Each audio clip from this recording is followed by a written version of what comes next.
بسم اللہ الرحمن الرحیم۔ السلام علیکم خواتین و حضرات۔ آج ہم قرآن مجید سے یہ سیکھیں گے کہ ہم گناہوں سے کس طرح رک سکتے ہیں اور ہمارے پاس آسان راستہ کون سا ہے، جس راستے کو اختیار کر کے، جس راستے کو اپنا کے ہم اپنے آپ کو گناہوں سے بچا سکتے ہیں اور نیکی کی طرف گامزن ہو سکتے ہیں۔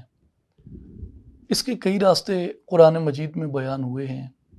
اس کے کئی طریقے قرآن مجید میں ارشاد فرمائے گئے ہیں۔ رسول اللہ صلی اللہ علیہ وآلہ وسلم نے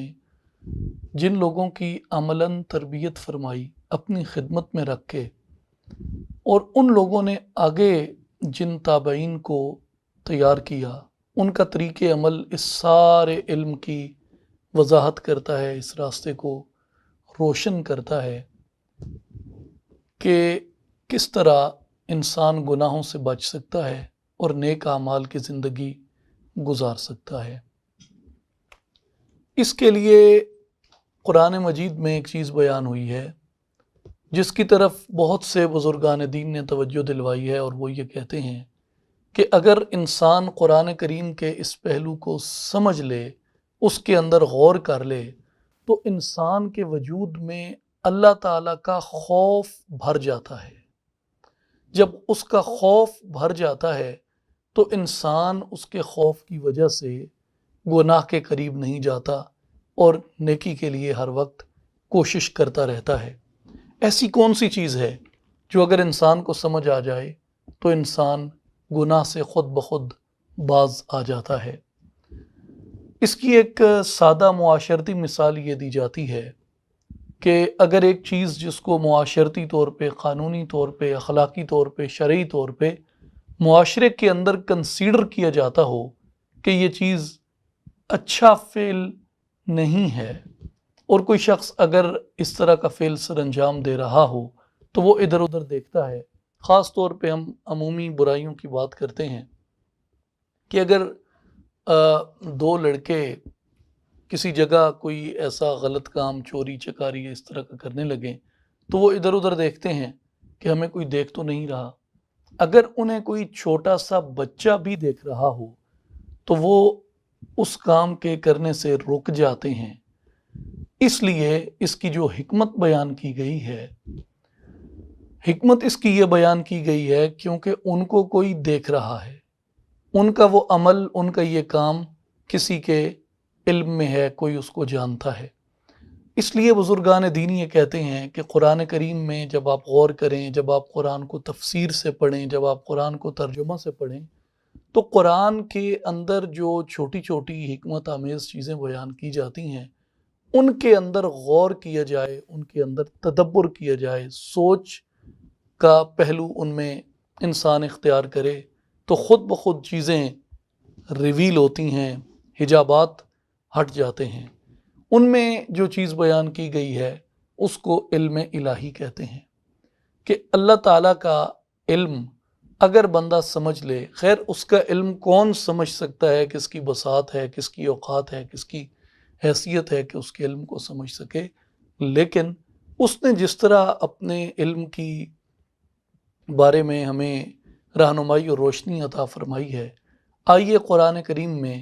ہم چند ان چیزوں کو سمجھنے کی کوشش کرتے ہیں۔ پہلی بات میں یہ عرض کر دوں کہ علم الہی کے متعلق ایک طویل گفتگو کی بجائے میں اختصار سے کام لوں گا، اور میں نے 11 چیزوں کا 11 بعض ہیڈنگز ہیں اور بعض ان میں آگے سب ہیڈنگز ہیں، ان کا میں نے انتخاب کیا ہے جن کی کل تعداد 11 ہے۔ پہلے حصے میں یہ عرض کروں گا کہ علم الہی کی وسعت کیا ہے، مطلقاً اللہ تعالیٰ نے اس کو عمومی پیرائے میں کس طرح بیان فرمایا۔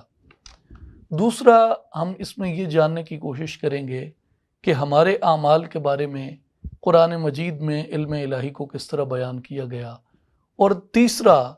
ہمارے جسم کی مختلف کیفیتوں کے بارے میں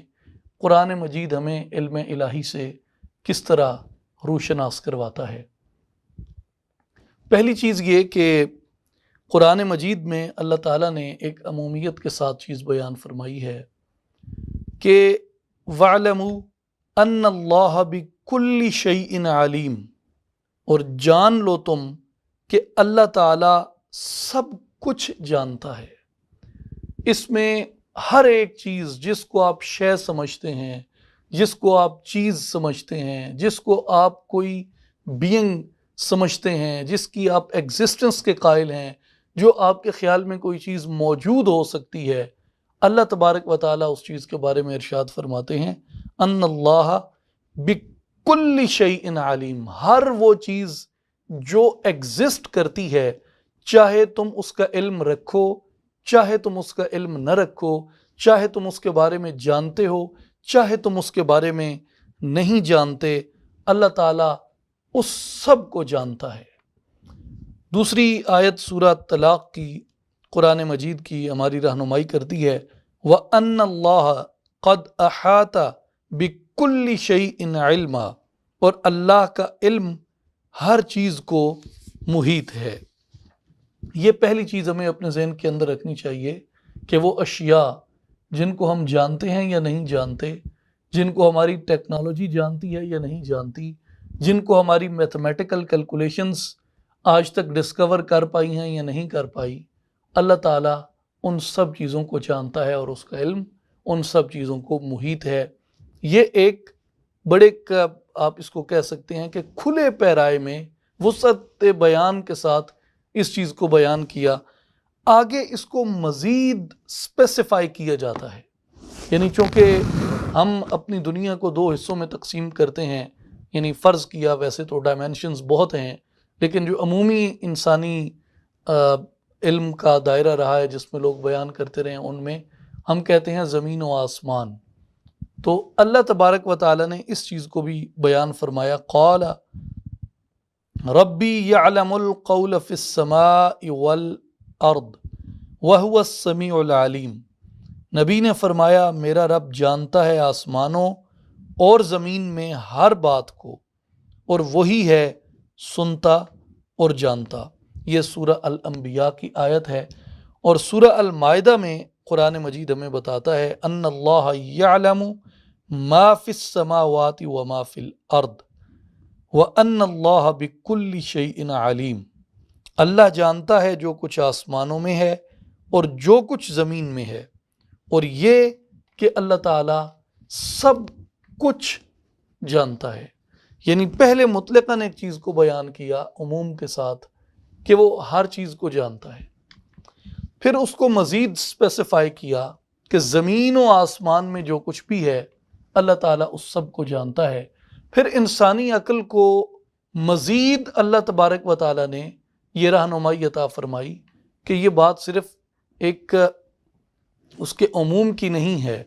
بلکہ اس کو مزید اسپیسیفائی کر دیا، یعنی کل کائنات بلکہ کائناتوں سے اس کو زمین و آسمان پہ بیان کیا، پھر اس کو مزید اسپیسیفائی کیا اور اس میں فرمایا کہ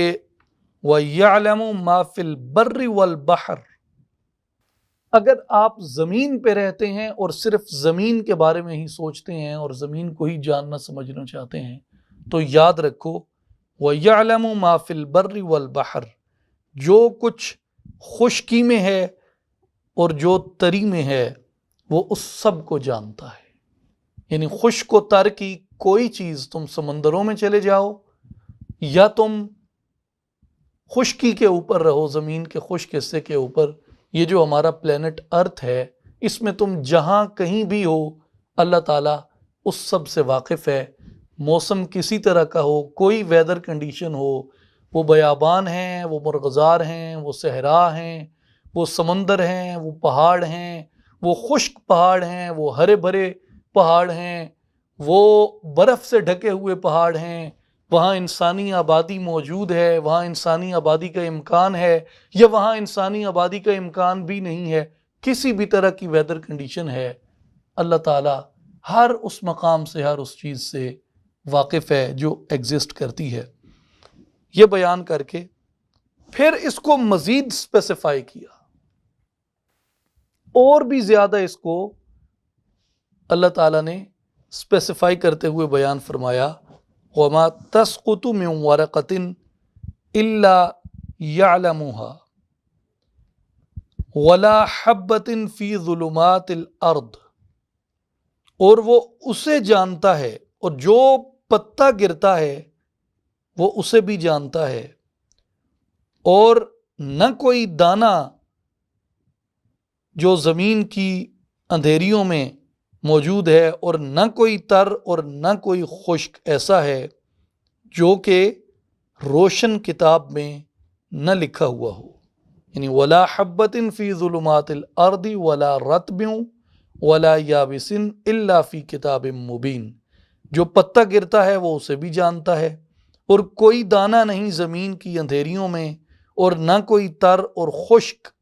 جو ایک روشن کتاب میں نہ لکھا گیا ہو۔ یعنی پہلے پوری یونیورس کے لیے بیان کیا، یونیورسز کے لیے بیان کیا، پھر اس کو زمین و آسمان کے لیے بیان کیا، پھر ہمارے پلینٹ کے ساتھ اس کو اسپیسیفائی کیا کہ اس کی خشکی اور تری کی ہر چیز کو ہم جانتے ہیں،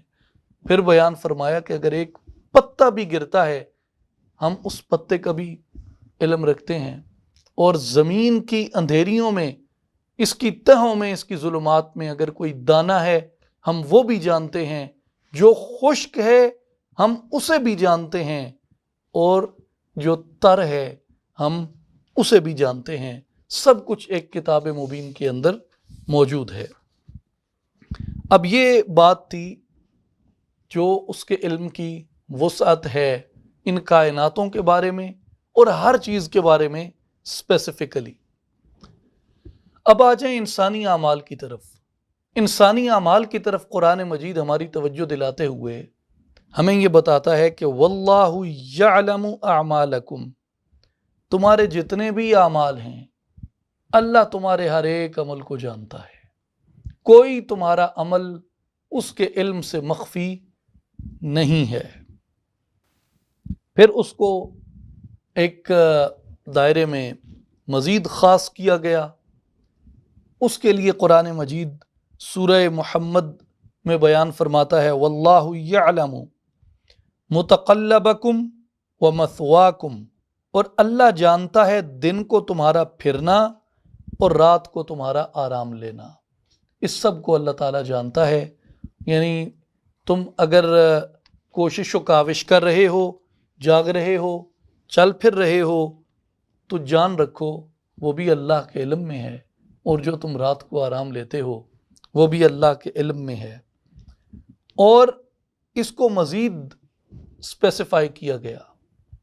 کہ یہ تو وہ اعمال ہیں جو تم پورے دن میں اور رات میں کرتے رہتے ہو۔ فرمایا کہ اگر تمہارا کوئی عمل بڑا ہو یا کوئی عمل چھوٹا ہو، ہر وہ عمل اس کے علم کے اندر ہے۔ سورہ الانبیاء میں ارشاد ہوتا ہے وَنَدَعُ الْمَوَازِينَ الْقِسْطَ لِيَوْمِ الْقِيَامَةِ فَلَا تُظْلَمُ نَفْسٌ شَيْئًا وَإِنْ كَانَ مِثْقَالَ حَبَّةٍ مِّنْ خَرْدَلٍ آتَيْنَا بِهَا وَكَفَى بِنَا حَاسِبِينَ، اور ہم عدل کی ترازوئیں رکھیں گے قیامت کے دن، تو کسی جان پر کچھ ظلم نہ ہوگا، اور اگر کوئی چیز رائی کے دانہ برابر ہو تو ہم اسے لے آئیں گے، اور ہم کافی ہیں حساب کو۔ یعنی وَإِنْ كَانَ مِثْقَالَ حَبَّةٍ مِّنْ خَرْدَلٍ، اگر تمہارا کوئی عمل رائی کے دانے جتنا بھی ہوا تو وہ چیز بھی اللہ کی عدالت کے ترازوؤں میں رکھی جائے گی، کوئی چیز اس کے ان ترازوؤں سے پوشیدہ نہیں رہے گی۔ سورہ لقمان میں بیان ہوتا ہے یا بنی انہا ان تک مثقال حبۃ من خردل فتکن فی صخرۃ او فی السماوات او فی الارض یأت بہ اللہ ان اللہ لطیف خبیر۔ اے میرے بیٹے، برائی اگر رائی کے دانہ برابر ہو، پھر وہ پتھر کی چٹان میں یا آسمانوں میں یا زمین میں کہیں ہو، اللہ اسے لے آئے گا، بے شک اللہ ہر باریکی کا جاننے والا خبردار ہے۔ ان اللہ لطیف خبیر، یعنی اعمال تمہارے اپنی مقدار کے اندر بھی اس کو معلوم ہے کہ تمہارے اعمال کی جو مقدار ہے، جو خیر کرتا ہے وہ اسے بھی جانتا ہے، جو شر کرتا ہے وہ اسے بھی جانتا ہے۔ یعلم المفسد من المصلح، وہ جانتا ہے بگاڑنے والے کو سنوارنے والے سے، یعنی مصلح کے عمل سے بھی واقف ہے اور مفسد کے عمل سے بھی واقف ہے۔ جس نے اچھائی کی اسے بھی جانتا ہے، جس نے برائی کی وہ اسے بھی جانتا ہے۔ شاید کوئی نیک میری نظر میں بد ہو، اپنے بعض ایسے اعمال کی وجہ سے جو مجھ پہ ظاہر ہوتے ہیں، مگر اس کی نیکی اور بدی اللہ بہتر جانتا ہے۔ اس کے برعکس کوئی شخص میری نظر میں نیک ہو لیکن اس کی بعض برائیاں ایسی ہیں جو مجھ سے چھپی ہوئی ہوں اور وہ اس کی نیکیوں پہ غالب ہوں، تو وہ مجھ سے تو چھپ سکتا ہے، کیمرے کی آنکھ سے تو چھپ سکتا ہے، لیکن ہر چیز کے علم رکھنے والے پروردگار سے نہ کسی نیک کی نیکی چھپتی ہے، نہ کسی بد کی بدی چھپتی ہے، نہ کسی مصلح کے اچھے اعمال چھپتے ہیں، نہ کسی فساد کرنے والے کا فساد چھپتا ہے، نہ کسی بہتری کرنے والے اور خیر کرنے والے کی بہتری اور خیر چھپتا ہے، اور نہ کسی شر پسند کا شر چھپتا ہے۔ یہ اگر علم اس کا مومن کے ایمان کا مرکز توجہ بن جائے تو انسان کا وجود، انسان کا جسم خود بخود گناہوں کی طرف جانے سے رک جاتا ہے۔ اب آ جائیے جسد انسانی کے اوپر۔ قرآن مجید میں بعض ایسی آیات ہیں اگر انسان ایمان کے ساتھ ان کی تلاوت کرے تو جسم کے بالوں کو کھڑا کر دیتی ہیں، انسان کو سوچنے پہ مجبور کر دیتی ہیں۔ سورہ یاسین کی آیہ نمبر 78 اور آیہ نمبر 79، قال من یحیی العظام وہی رمیم، بولا ایسا کون ہے کہ ہڈیوں کو زندہ کرے جبکہ وہ بالکل گل گئیں۔ قل یحییہا الذی انشأہا اول مرہ وہو بکل خلق علیم، تم فرماؤ انہیں وہ زندہ کرے گا جس نے پہلی بار انہیں بنایا اور اسے ہر پیدائش کا علم ہے۔ سورہ القیامہ میں بھی یہ مضمون بالفاظ دیگر بیان ہوا۔ ایحسب الانسان ان لن نجمع عظامہ، کیا انسان یہ خیال کرتا ہے ان لن نجمع عظامہ کہ ہم اس کی ہڈیوں کو ہرگز اکٹھا نہیں کریں گے؟ بلا قادرین علی ان نسوی بنانہ،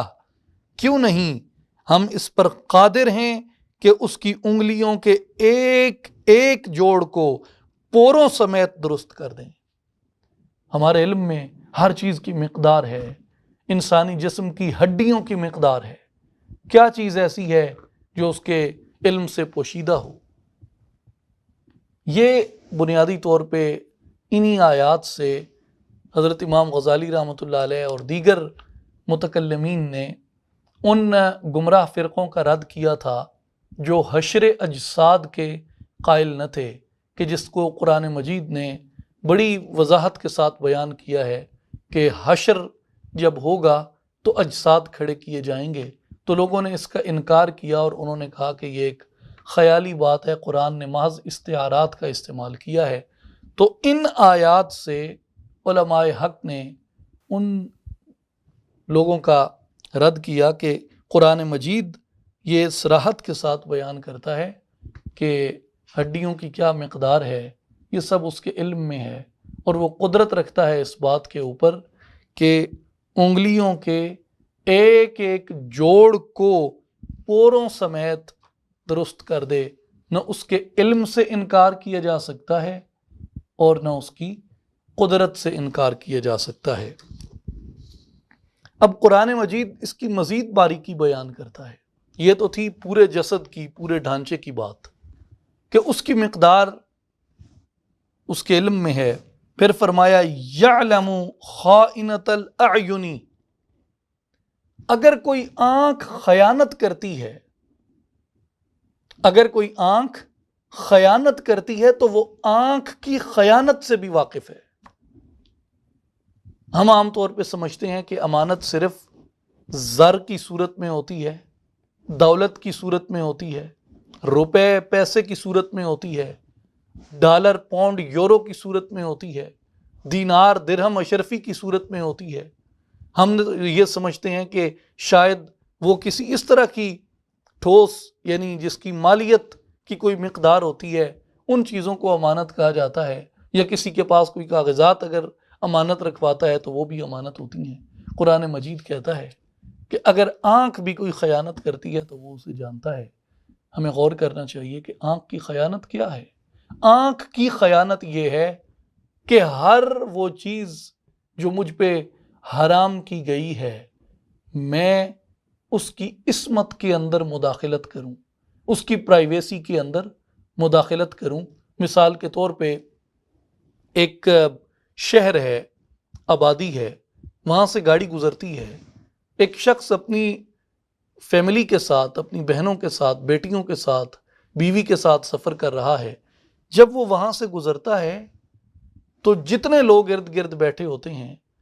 وہ پورا ایکس رے کرتے ہیں، بلکہ میں تو کہتا ہوں کہ وہ الٹرا ساؤنڈ کرتے ہیں، پورا جانکتے ہیں گاڑی کے اندر کہ کون کون لوگ بیٹھے ہیں، کیا کیا حرکات و سکنات ان سے سرزد ہو رہی ہیں، اور کس طرح کی شکل و صورت ہے ان کی۔ اور اگر کسی کی بہن، بیٹی، بیوی، ماں اس کے اندر بیٹھی ہے تو اس کے پیچھے اس کی شکل و صورت پہ، لباس پہ جملے کسے جاتے ہیں، یا جس طرح کوئی گزر رہا ہے خواتین میں سے تو لوگ ان کو بد نظری، جس کو کہا جاتا ہے، بد نظری سے دیکھتے ہیں۔ اس کو آنکھ کی خیانت کہا گیا ہے۔ یعنی ایک تو ہے نا کہ اپنے محرم رشتوں کی طرف اس طرح کی آنکھ سے دیکھنا، صرف یہ آنکھ کی خیانت نہیں ہے، آنکھ کی یہ بھی خیانت ہے کہ ہر وہ چیز جو آپ کی ملکیت نہیں ہے،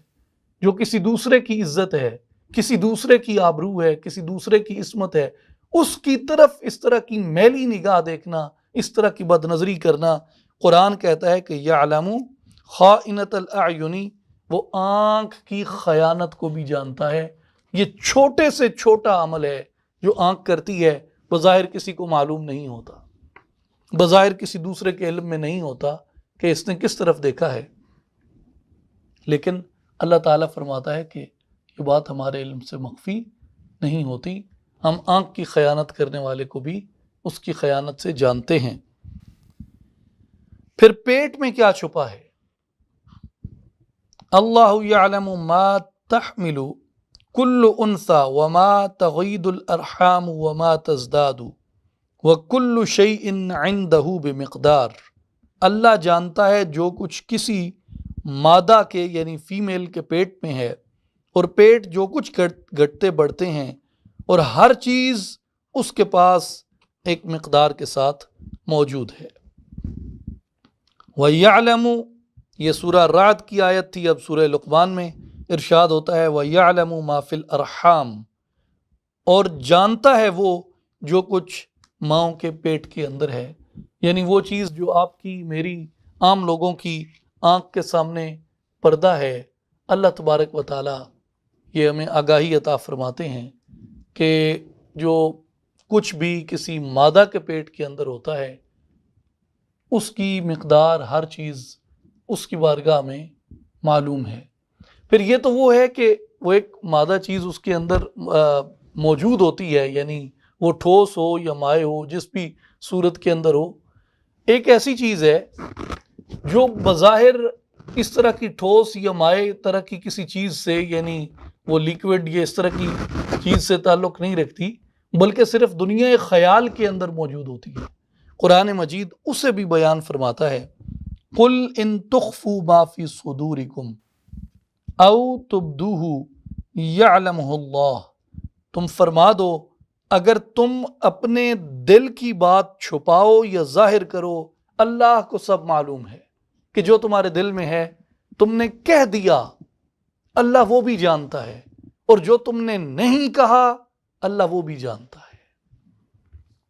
یہ سورہ آل عمران میں ہے۔ سورہ نمل میں بھی یہی فرمایا ہوا ان ربک لیعلم ما تکن صدورہم وما یعلنون، اور بے شک تمہارا رب جانتا ہے جو ان کے سینوں میں چھپی ہے اور جو وہ ظاہر کرتے ہیں۔ سورہ النساء کے اندر بھی اسی طرح ارشاد مبارک ہوتا ہے اولئک الذین یعلم اللہ ما فی قلوبہم، ان کے دلوں کی تو بات اللہ جانتا ہے، یعنی جو کچھ بھی ان کے دلوں میں ہوتا ہے اللہ تعالیٰ وہ جانتا ہے۔ اب جو بات ہے زبان سے کہی گئی وہ تو لفظ کی صورت میں ظاہر ہو گئی، لیکن وہ بات جو کہی ہی نہیں گئی، جو بیان ہی نہیں ہوئی، اسے ابھی لفظوں کا وجود ہی نہیں ملا، وہ ایک بندے کے سینے کے اندر پنپ رہی ہے، دل کے اندر پنپ رہی ہے، اللہ تبارک و تعالیٰ اس بات سے بھی واقف ہے۔ اب اگر آپ اعمال میں ان سب چیزوں کو دیکھیں تو میرے سینے کی چھپی بات سے لے کے میرے وجود کے اندر موجود باقی چیزوں سے لے کے میری ہڈیوں تک، اور وہ اعمال جو کچھ بھی میں کرتا ہوں اس کی مقدار اگرچہ ایک رائی کے دانے کے برابر ہی کیوں نہ ہو، ان سب اعمال کو اللہ تبارک و تعالیٰ دیکھتا ہے اور جانتا ہے۔ میں لوگوں سے کوئی باتیں چھپا بھی لوں تو اس کے علم سے وہ بات نہیں چھپتی۔ اور پھر اگر ایک پتا گرتا ہے یا زمین کی تہوں میں ایک دانہ پڑا ہے، میرا اللہ اس سب کا علم رکھتا ہے، اور جو کچھ بھی خشکی میں ہے، تری میں ہے، یا جو کچھ بھی ان کائناتوں کے اندر ہے وہ اس سب کو جانتا ہے، اور ہر چیز اس کے پاس ایک کتاب مبین میں موجود ہے۔ اور جب وہ اپنے عدالت قائم فرمائے گا اس کے ترازو میں ہر چیز رکھی جائے گی، چھوٹی سے چھوٹی بھی اور بڑی سے بڑی بھی۔ یہی مومن کے اعمال کی اصلاح اور درستگی کا وہ سب سے پہلا قدم ہوتا ہے کہ بندہ اپنے دل و دماغ میں، اپنے ایمان میں یہ بات بٹھا لے کہ میں لوگوں سے تو چیزوں کو چھپا سکتا ہوں، لیکن میری جواب دہی پہلے لوگوں کے سامنے نہیں ہے، میری جواب دہی میرے اللہ کے سامنے ہے۔ میں سب سے پہلے اپنے اللہ کا ہوں، اس کے بعد میں کسی اور کا ہوں۔ مجھے تولد اس نے بخشا،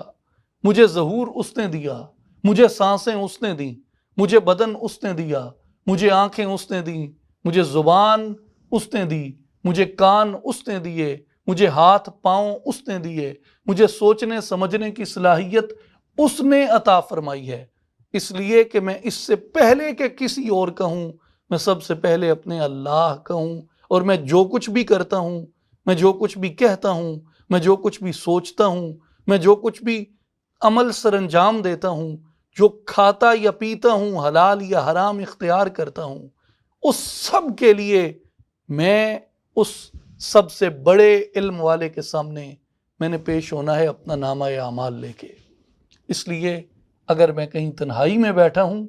یا میں لوگوں کی ایک بھرے مجمع کے اندر بیٹھا ہوں، میرے اعمال کی سمت اور جہت ایک ہی ہونی چاہیے۔ جس دن انسان کی خلوت اس کی جلوت والے اعمال کرنے لگے، اس دن وہ صوفی کہلانے لگتا ہے، کیونکہ لوگوں کے سامنے انسان نیک اعمال کرتا ہے، اگر تنہائی میں بھی وہ اسی طرح نیک اعمال کرنے لگے تو اس کے وجود کے اندر برکت اور نور پیدا ہو جاتا ہے۔ اللہ تعالیٰ ہمیں کبھی بھی برکت سے اور نور سے محروم نہ فرمائے، آمین۔